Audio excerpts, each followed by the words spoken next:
रहीम। मैं आप सभी लोगों का शुक्रगुजार हूं कि आप यहां पर परता पार्क में आए और आपने आज सबसे बड़ी बात जो है हमारे जहनों में डाली कि यहां का जवान जिंदा है। हमारी खामोशी के बाइस बर्बाद होता हुआ ये कितना हमेशा ये आवाज देने का वक्त आ गया है। चुप रहने और खामोश बैठने से होगी। आखिर में यही कहना चाहेंगे कि अगर हम यूं ही खामोश रहे, चुप रहे, तो हमारा मुस्तकबिल सब खत्म हो जाएगा। हमें अपने कश्मीर को संवारना है। सब कुछ बर्दाश्त कर रहे हैं तो हम अनकरीब मिट जाएंगे। ये जम्मू कश्मीर अवामी आवाज का वादा है आपसे, हर एक का एक साथ इंसाफ किया जाएगा।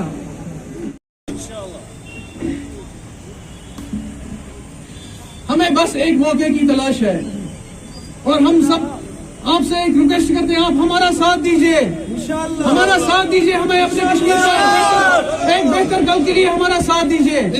आपसे ये वादा करते हैं कि जम्मू कश्मीर अवामी आवाज पार्टी कभी भी पीछे नहीं हटेगी। हम हमेशा आप लोगों के साथ चलते रहेंगे इंशाअल्लाह। मेरे अजीजों, हमारा मिशन है वो लुटा हुआ वकार, वो लुटी हुई इज्जत, वो खामोशियां, वो सब वापस दिलाना अपने कश्मीरी भाई और बहनों को होंगे। जम्मू कश्मीर अवामी आवाज पार्टी, जम्मू कश्मीर अवामी आवाज पार्टी, कश्मीर अवामी आवाज पार्टी।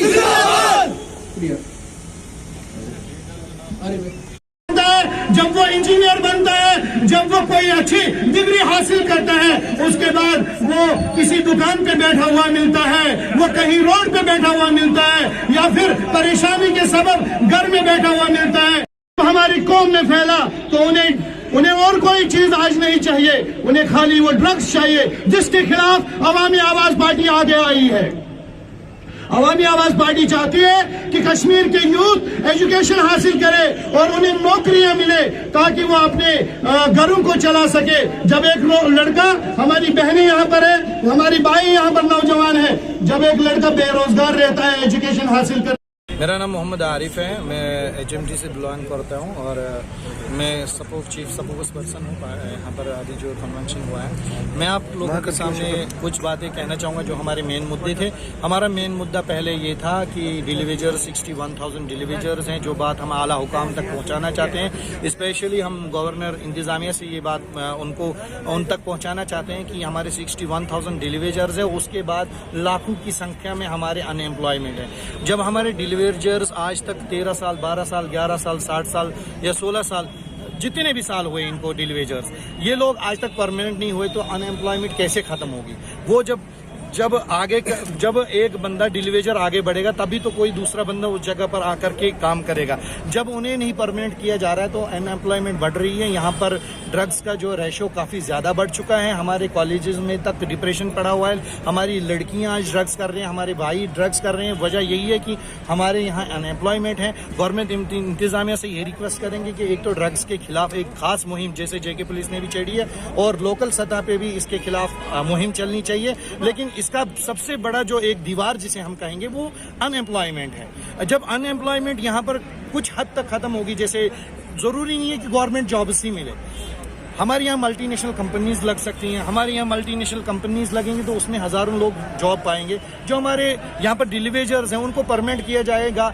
6,000 7,000 पे वो 10-10 साल से काम कर रहे हैं। उनका बच्चा किसी प्राइवेट इंस्टीट्यूट में अभी पढ़ रहा है, वहाँ पर उसे 6-6 7-7 हज़ार महीने की फीस भरने पड़ रहे हैं। तो वो कहाँ से वो अपने बच्चे की फीस भरेगा, अपने घर को चलाएगा या अपना किराया निकालेगा जहाँ तो कॉलेज तक पहुँचने तक, या अपने जो जिस डिपार्टमेंट में उस डिपार्टमेंट में पहुँचने तक। इसलिए मैं रिक्वेस्ट करता हूँ गवर्नमेंट इंतजामिया से कि जल्द से जल्द इस बात पर तवज्जो दी जाए। दूसरा हमारा मुद्दा यहाँ पर टेररिस्ट वालों को यहाँ पर बहुत ज्यादा तंग किया जा रहा है। एक खासकर ट्रेडर्स वाले जो हैं हमारे, जो अभी छाबड़ी फरोश हैं, जिनको अच्छा है कि म्युनिसिपैलिटी अच्छा कदम उठा रही है, रोड को क्लियर कर रही है, लेकिन जहां पर रोड को क्लियर कर रही है वहां पर यह भी हक है म्युनिसिपैलिटी को कि इनको खास एक जगह दी जाए जहां पर ये अपना रोजगार कमाए। जब इनकी आप ये एक बंदा 2000-3000 लेकर के रोड पे निकलता है, शाम को सोचता है इस 3000 से मैं 10 टोपियां बेचूंगा, छाबड़ी फरोश 2-4 ग्लोबन बेचेगा, ये जो भी वो जिस तरीके से क्रॉकरी बेचेगा और अपने घर को चलाएगा। जब उसकी चीजों को हम छीन लेंगे, वो पैसा भी उसने किसी पड़ोसी से, किसी दूसरे से उधार लिया होता है, हम उसे गरीबी की सतह से और नीचे धकेल रहे हैं। अच्छी बात है आप स्मार्ट सिटी का ख्वाब देख रहे हैं, अल्लाह करे हमारी स्मार्ट सिटी अच्छी हो, स्मार्ट सिटी बने, लेकिन स्मार्ट सिटी के साथ साथ जब तक हमारे लोग रोजगार ही नहीं पाएंगे तो स्मार्ट सिटी रहने का मतलब ही क्या है। इसलिए इनको खास जगह दी जाए। और जो सोमो हमारे ये व्हीकल्स ड्राइवर्स हैं, इनका एक यूनियन है, इनको आज से कुछ टाइम पहले जो है यहाँ पर गवर्नमेंट ने भी और हमारी कोर्ट ने भी, जो यहाँ की जुडिशरी है, उनको इजाजत दी गई थी बटमालू तक आने तक। देखिए इतने लोग आए हैं, सारे सफर कर रहे हैं। बटमालू तक सोमोज आते थे, वो आराम से जो है सफर कर पाते थे, सिटी एंटर करते थे, लेकिन उनको रोका गया, उनको बाहर जो बाईपास से भेजा जा रहा है, उनके लिए बड़ा मुद्दा है, उन बेचारों को बड़ी परेशानी हो रही है। और सब आपको रोकना चाहूंगा, असल में ये कि आवाज पार्टी का क्या मजबूत आगे आए और हम अपने हुकूक के लिए लड़े, हम अपने हुकूक मांगे गवर्नमेंट से। जब तक देखिए अगर बात की जाए, जैसे बहुत सारे लोगों के दिमागों में आज़ादी का जज्बा है, बाकी जज्बा, वो सारी चीज़ें एक तरफ है, लेकिन हमारी बुनियादी हुकूक, जो हमारी बुनियादी मसाइल है, उनकी तरफ तवज्जो देना भी ज़रूरी है। अगर हम देखिए, अगर हमारे घरों में खाना पीना ही नहीं रहेगा, हमारी बहू बेटियां हमारी परेशान रहेंगी, तो हमारी आज़ादी और बाकी चीज़ों से क्या रहेगा। हमें दोनों चीज़ों की तरफ तवज्जो देनी है, खासकर हमें तवज्जो देनी है अपनी बुनियादी हुकूक। यहाँ पर बहुत सारी स्कीम्स आती हैं सेंट्रल गवर्नमेंट से, और बड़े डिपार्टमेंट्स में बड़े बड़े लोग, दिग्गज जो बैठे हैं, डिक्टेटर्स बैठे हैं, वो अपने लोगों को सहूलियत पहुंचा रहे हैं, आम गरीब तक, आम जनता तक वो नहीं पहुंचा रहे हैं। और हम चाहते हैं कि वो चीज़ हम आम जनता तक लेके जाए ताकि आम आदमी सफर ना करे। तनकीद बनाने के लायक है कि नहीं, मैं आपसे सवाल करता हूँ, आप मीडिया से तनकीद के लायक है नहीं? आप भी तो कश्मीरी, आपको पता है, अच्छे से पता है कि यहाँ तनकीद के लायक है। क्या दिया गवर्नमेंट ने यहाँ पर, क्या दिया आज तक की पार्टियों ने यहाँ तक? तनकीद के लायक तो है। अगर उन्होंने अच्छा किया तो हम भी अच्छा कहते हैं, लेकिन हम उन्होंने अच्छा किया ही नहीं, इसीलिए तो हम तनकीद कर रहे हैं। और ये तनकीद तब तक जारी रहेगी चाहे वो अवामी आवाज पार्टी ही हो। अगर ये भी युवा के साथ गलत करेगी तो ये भी तनकीद का निशाना बनेगी। तो इस पार्टी का बिल्कुल साफ स्टैंड है, और खासकर मेरा स्टैंड ये है, हमारा मजहबी आज़ादारी का हक है। जैसे कि कुरान शरीफ में सूरह अहज़ाब में जो सूरह नंबर 33 है और आयत नंबर 59 है, उसमें कुरान शरीफ में वाज़ेह अल्लाह ताला फरमाता है हमारे ऊपर संविधान भी है, हमारे ऊपर उससे पहले कुरान है, क्योंकि कुरान जो है हमें मजहब, सबसे पहले कुरान की हमें अल्लाह ताला की हुक्म अहकाम के अंडर में चलना है, उसके बाद संविधान को भी मानना है, और संविधान हमें मजहबी आज़ादारी से रहने का हक देता है।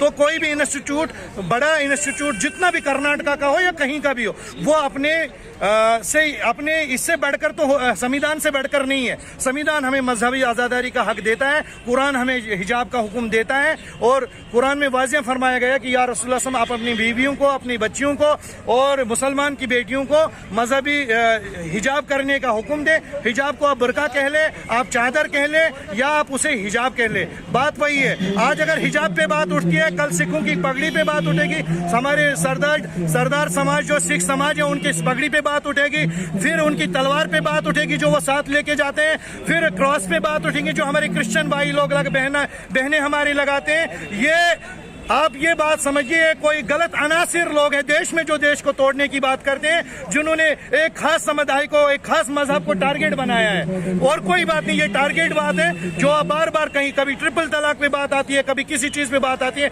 हमेशा मुसलमान को दबाया जाता है, हमेशा मुसलमान को टारगेट बनाया जाता है। इसके खिलाफ हम बिल्कुल इसको कंडम करते हैं, और सेंट्रल गवर्नमेंट से भी हम इल्तिमास करते हैं, रिक्वेस्ट करते हैं कि इस चीज को तूल न दिया जाए, बल्कि इस चीज को जल्दी से जल्दी रिवोक किया जाए और जल्दी से जल्दी मजहबी आज़ादारी से रहने का हक दिया जाए। वरना देश में डिफरेंट तरह के जो है हर जगह से प्रोटेस्ट उठेंगे, और ऊपर वाला ना करे हमारा देश, ये भारत आने वाले समय में खाना जंगी में तब्दील हो जाए।